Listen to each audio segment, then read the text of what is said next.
La rentrée se fera le 11 octobre, en tout cas en province nord et en province sud.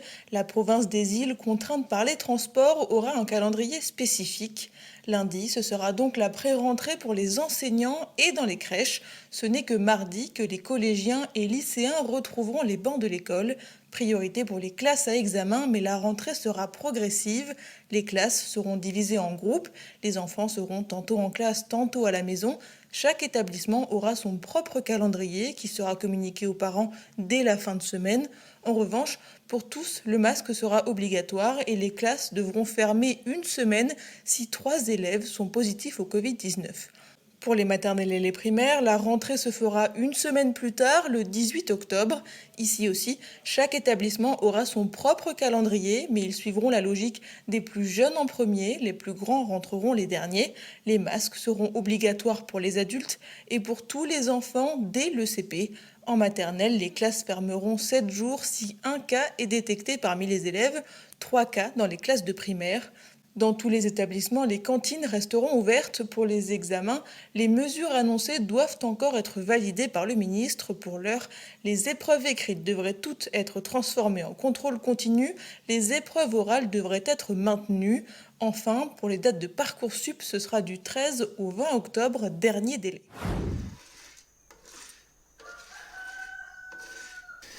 Là, je torréfie. Alors, c'est du café du Robusta. Du Robusta récolté la semaine dernière dans la tribu de Tionao. Jérôme possède environ 1 hectare où sont cultivées différentes variétés de café. Le soixantenaire est avant tout un passionné. On a grandi dans le café avec les vieux. On ne peut pas dire que tu gagnes de l'argent là-dessus, mais c'est une passion. Et puis moi, qui suis à la retraite, ben, voilà, c'est une occupation. Si l'or noir l'intéresse depuis plus de 30 ans, aujourd'hui, la production l'occupe quotidiennement. Jérôme transforme son grain de café de la fève à la tasse. Il y en a qui ne connaissent plus le goût du café, là. Quand ils boivent ce café-là, ils disent qu'ils ne sont pas, qu'ils s'aiment pas trop. Alors que c'est le café local. Là où je mets mon café en vente, mais ça ne touche pas à terre. Je mets 20 kilos, mais 20 kilos, ça part en une semaine et demie. Son café est disponible essentiellement à Nouméa dans une boutique spécialisée dans la vente en vrac. Et chez lui, vous ne verrez aucune boîte de café soluble. Toute la maison consomme ce que Jérôme prépare artisanalement. C'est très bon. Après, bon, il faut être dégustateur pour sentir les arômes fruités, chocolat, pistache, tout ce qu'on peut ressentir. Ou du café qui a moisi.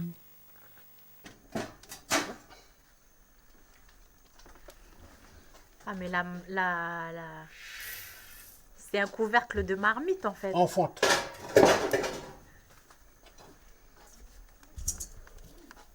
Toutes les étapes de la transformation sont réalisées à la maison. Ici, seul le dépulpage du grain est fait en machine. Le reste est réalisé à la main et avec les moyens du bord. Mon café, il est torréfié pareil. Mais tu peux faire plusieurs marmites là-bas, mais la torréfaction, elle sera toujours la même. Et ça, il faut avoir l'œil, il faut avoir l'oreille. Alors là, je continue à nettoyer parce qu'il y a la pellicule qui est dessus. Comme je n'ai pas de machine pour... C'est artisanal, hein. Comme je n'ai pas de machine pour relever la pellicule, ben voilà, je le fais à la main. Ensuite, voilà, il tombe. Pour Jérôme, boire ce café fait maison lui rappelle des souvenirs. Ça me ramène beaucoup en arrière, mais je vais dire, il est différent du café que l'on buvait à l'époque. Parce que les premiers cafés d'avant, c'est les vieux qui le buvaient. Quand tu passes le café le matin, ben les premières fleurs, c'est eux qui boivent. La première goutte, c'est eux. Et nous, on boit ce qui reste après, parce qu'ils disent toujours c'est trop fort. Ben, quand tu dis c'est trop fort, bon, c'est pas, c'est pourquoi. Et c'est quoi qui fait que ce soit comme ça? Ben, aujourd'hui, on connaît mieux. Enfin, moi je connais mieux. Un savoir qui lui permet aujourd'hui de mettre du beurre dans ses épinards.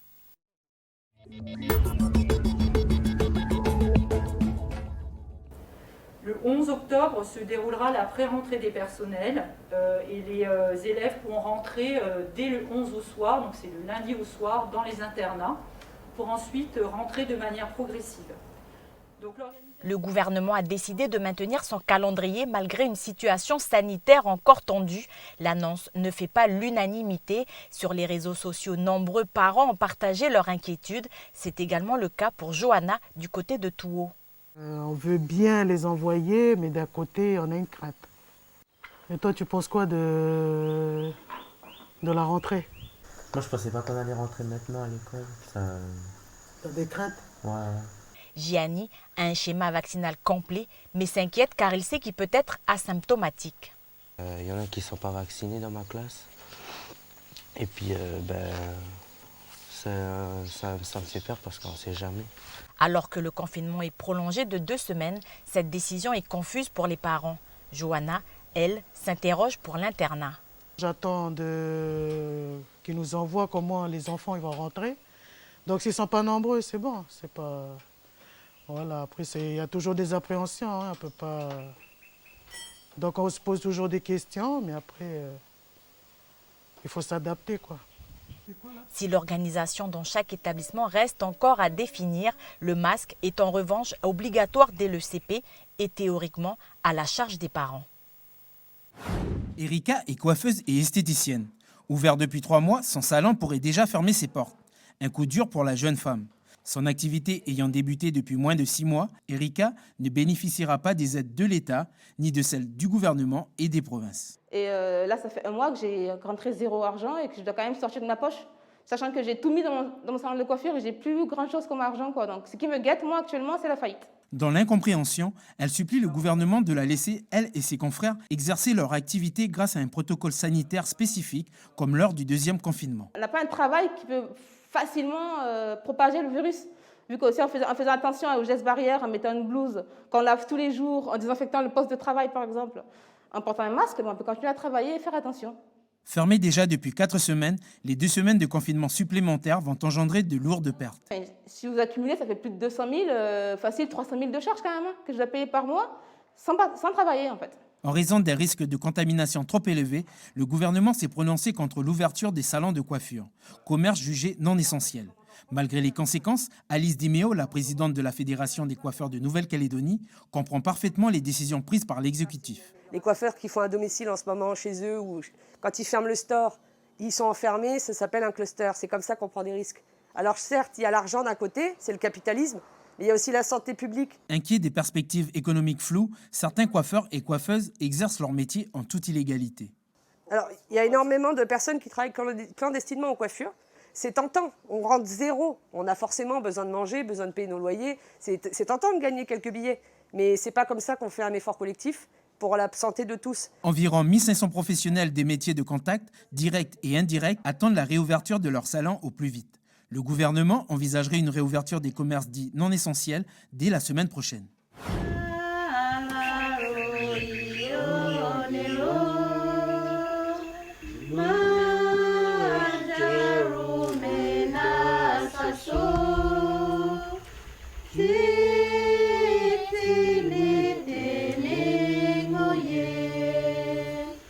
Matin de bonne heure, on prend notre petit déjeuner. On commence le jeûne à 8h. Et dans la journée, on boit de l'eau jusqu'à 20h. Après, par exemple, à 18h, on prépare la soupe pour 20h. Et puis, le lendemain, c'est pareil. Nous te prions pour nos autorités politiques, religieuses et coutumières. Aide-les, Père, à prendre des décisions sages pour le bien-être de ton peuple. C'est un moyen aussi d'exprimer notre solidarité pour les infirmiers, les docteurs. Aussi exprimer aussi notre solidarité envers les familles qui sont touchées par la maladie. Notre solidarité aussi pour les familles qui sont endeuillées, qui viennent de perdre leurs proches. Comme on va continuer demain le jeûne et la prière, donc on va essayer de le faire ensemble. Hein? Après ce temps de recueillement, place aux activités qui bonifient l'esprit. Dans ses mains, une jeune pousse qui, telle une prière, portera ses fruits pour l'avenir.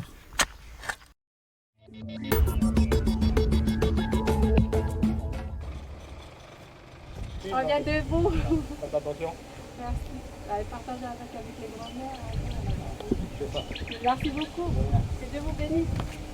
Ça, c'est du hareng. Bon, il y a 2-3 mulets qui traînent dedans. Voilà. Ça fait partie du partage. Là, il y a à peu près 500 kilos. Hier, j'ai déjà pêché, j'ai déjà fait une bonne pêche. Et maman, aujourd'hui, j'ai deux machines. Voilà, c'est ça qui est venu. Mais c'est pas, ça ne veut pas dire que c'est un mauvais poisson. Il est là, c'est pas pour rien, c'est pour partager. C'est Mathias, pêcheur professionnel, qui est à l'initiative de cette action de solidarité. Une partie de sa pêche sera récupérée par le colporteur pour être vendue et l'autre partie est tout simplement offerte aux passants. Une très belle action même. C'est compliqué des fois de trouver du poisson. Ouais, surtout là avec le confinement. Merci. Oh, merci beaucoup. Rien. Voilà. Ah, bon appétit. Allez, bon courage, Oui. bonne journée. Quand tu donnes gratuit, tu fais vivre tout le monde. Quand tu commences à payer, c'est pas tout le monde qui peut s'en servir. Qui peut avoir le droit d'avoir ce que les autres ils ont. Aujourd'hui, oui. Là, le message que je passe. Enfin, il y avait une idée, c'était de travailler normalement comme toutes les semaines. Et quelque chose qui a percuté en moi, quoi. Voilà.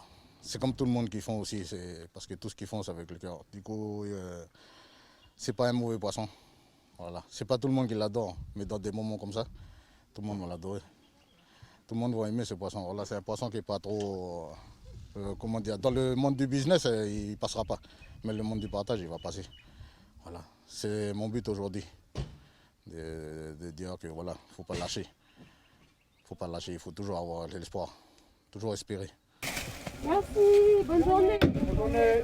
En tous les cas, Mathias aura donné en plus de l'espoir beaucoup de poissons pour le bonheur des passants.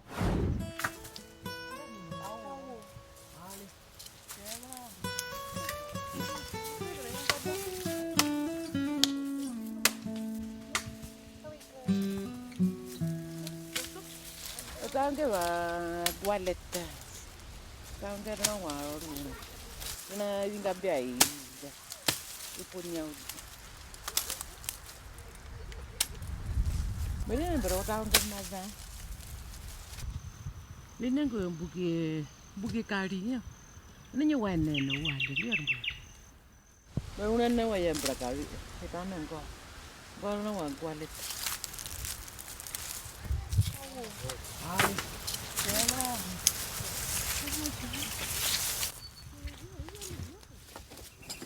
Lâche pas, fais passer dessus.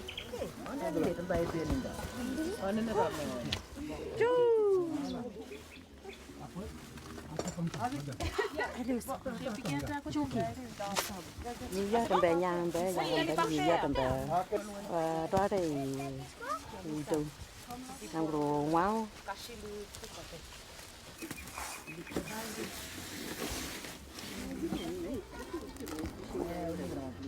Kurendi. Nando indi nando. Tawai nangi finango. Right. Ko yume ngoro ambora na winge anangi. Nagrande. Na yiwa yurura. Na banga be ito. Ale. Em không biết là cái nhà vàng cái. Aku jam apa Jawi? Ada ni dah. Ada. Kenapa ada ni?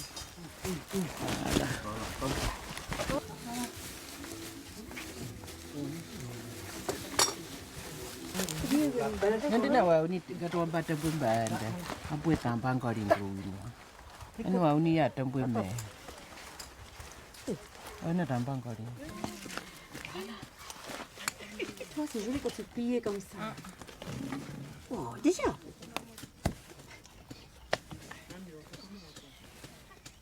Ni wau đến như béo là giao đó tu gì đấy này. Dạ mẹ wau nên cái nhon là itu. Wau đấy cái jual go simo.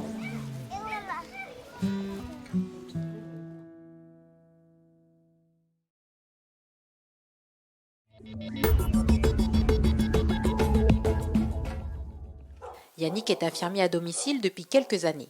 Depuis le début de la crise sanitaire, les patients hospitalisés au Medipôle ou dans les hôtels sont pris en charge à 100%. Mais en ce qui concerne les malades maintenus à domicile, les infirmiers libéraux n'avaient aucune idée de la prise en charge financière prévue. Seul un forfait de surveillance à domicile fixé à 30 000 francs avait été décrété. Pour Yannick, cela voulait dire s'occuper d'un ou de plusieurs patients dans un même foyer, sans aucune certitude d'être payé par quelqu'un. J'ai déjà plusieurs dossiers qui sont terminés, avec des gens que je ne retournerai pas voir pour leur demander des sous, alors que je n'ai pas pu leur dire au début de la prise en charge qu'ils auraient quelque chose à payer. Ça me semble impensable pour moi. On voit en plus que les populations les plus touchées sont les populations avec des situations financières les plus compliquées, et il me semble impossible d'aller demander des avances de frais, en plus sans savoir derrière quel type de remboursement ils auront. Après plusieurs semaines d'attente, le syndicat des infirmiers à domicile a obtenu gain de cause. Hier, le gouvernement a pris des mesures dérogatoires vis-à-vis de la profession.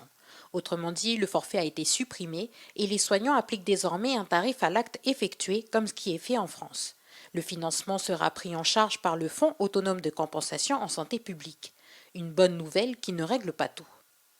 Après, c'est vrai qu'il reste quelques petits points à éclaircir, dont en effet notamment la rétroactivité du texte, donc à savoir si tous les soins qui ont été faits depuis maintenant environ 3 semaines vont passer sous le coup de ce nouveau texte. Le deuxième point aussi qui restera à éclaircir, nous, nos patients habituels sont toujours là, on ne les a pas déplacés sur une autre structure, donc on continue à les prendre en charge. Et donc, si on ne peut pas organiser ces doubles tournées, ça nous laisse beaucoup moins de temps de disponible pour pouvoir prendre en charge des patients Covid. En Nouvelle-Calédonie, il y aurait environ 200 infirmiers libéraux conventionnés. Un rideau qui se ferme, c'est le pire cauchemar pour les associations en difficulté. Dans le sport, la santé, aucune n'est épargnée. Dans ce club de sport, les prestataires restent sans revenus et le seul salarié a été placé au chômage partiel sans savoir s'il sera possible d'obtenir une aide spéciale Covid. On a eu plusieurs demandes de remboursement des cours, mais pour l'instant, c'est compliqué.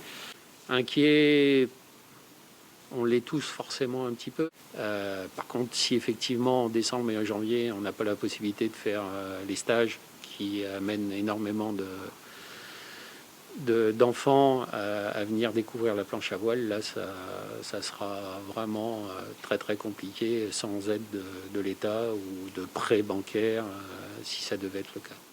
Pour le secteur santé sociale, c'est l'ASS qui subventionne généralement les budgets de fonctionnement des associations. Cette année, les demandes de financement n'ont pas pu être instruites. Les associations qui ont tout de même pu recevoir un versement ont vu leur dotation fondre de moitié. Les pouvoirs publics qui accompagnent les associations se sont désengagés sur plusieurs programmes en rapport avec ce qu'on appelle les subventions fonctionnelles, donc de fonctionnement.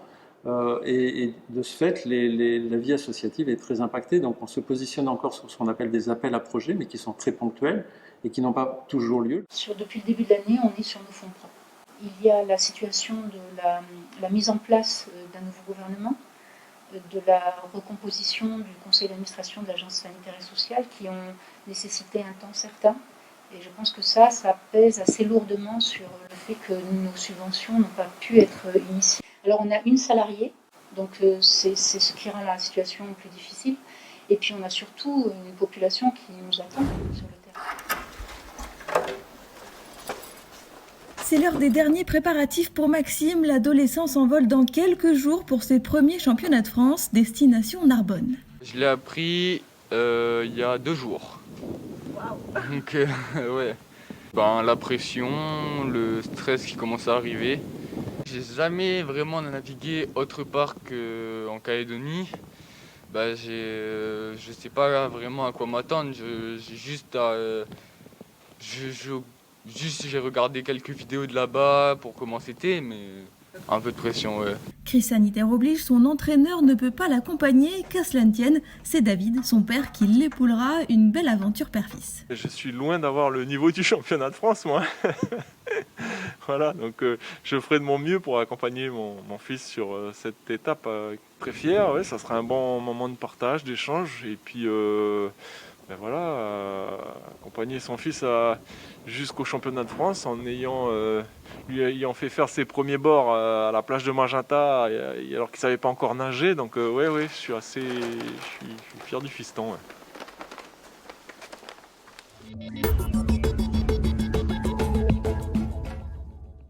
Parce que on a travaillé dans l'établissement sur comment accueillir l'ensemble de nos élèves. Pas de rentrée échelonnée au lycée Antoine Kella. Ici, les 300 élèves sont attendus dès lundi soir pour les internes. Le proviseur exposait ce matin le protocole sanitaire aux membres du conseil d'administration. Professeurs, infirmières ou encore parents d'élèves, les représentants ont échangé sur la sécurité des lycéens. Oui, sur ce point, je pense que voilà, ils ont fait un gros effort de rassurer nos familles. Ici, on a la chance d'avoir les salles qui donnent sur les coursives et les fenêtres qui ouvrent des deux côtés. Donc c'est traversant, la ventilation, elle est là en permanence. Si l'organisation du calendrier est propre à chaque établissement, tous doivent appliquer les restrictions sanitaires. Port du masque, gestes barrières, limitation des regroupements et désinfection des salles. Objectif, accueillir le plus grand nombre d'élèves. Le plus compliqué à mettre en place, c'est préserver la distanciation entre les élèves en permanence. Que ce soit dans les salles de classe, ça c'était assez facile, mais après, surtout sur tous les cheminements dans l'établissement. Un sondage a été effectué par les professeurs principaux et il y aurait environ entre 50 et 60% de réponses positives. Donc sur nos 160 élèves internes, on en aura peut-être entre 60 et 80 lundi soir. Si les masques restent à la charge des familles, les plus nécessiteuses devront se rapprocher de l'aide sociale. Et enfin, des tests antigéniques seront distribués à l'ensemble des internes pour une utilisation en vue du retour le dimanche soir. Depuis quelques jours, Cathy Collado s'affaire dans son gîte. 7 bungalows nichés dans la tribu de Ina. Voilà, les bungalows, ils sont prêts, en fait. J'ai des petits coups de balai à donner. Ici, la reprise d'une activité normale s'organise. Pendant le confinement, 2 clients ont gardé leur chambre. Des locations au mois qui ont demandé une certaine organisation. On respecte les distances. C'est vrai qu'on a assez d'espace ici pour que les gens ne soient pas collés. Chacun a son petit jardin privatif, son frigo. Donc en fait, les parties communes aussi, elles sont pas... C'est pas énorme, c'est des sanitaires, mais on a 3 blocs. Donc en général, on s'arrange pour donner un bloc à chaque client. Mais après, c'est aux gens de se gérer. Ce jour-là, de nouvelles réservations ont été enregistrées par Cathy. Avec une chute de plus de 80% du chiffre d'affaires, c'est plutôt une bonne nouvelle. Pour poursuivre son activité, des locations au minimum de 2 nuitées sont exigées. C'est beaucoup de travail en fait. Parce que quand une personne vient, après on est censé laisser de laisser le bungalow vide pendant une semaine, aéré, avant de désinfecter et de pouvoir proposer à quelqu'un d'autre. Donc quand une personne reste une nuit, nous c'est pas rentable, c'est beaucoup trop de travail pour rien gagner en fait. Si la gérante est contente de reprendre du service, l'installation du pass sanitaire suscite des interrogations. Est-ce que ça veut dire que nous, on ne pourra accueillir que des gens vaccinés? Est-ce que ça veut dire que si nous on n'est pas vaccinés, on ne pourra pas accueillir de gens? Chambre d'hôte, gîte, hôtel ou camping, le fameux sésame sera-t-il exigé pour ces lieux? Rien n'est encore défini.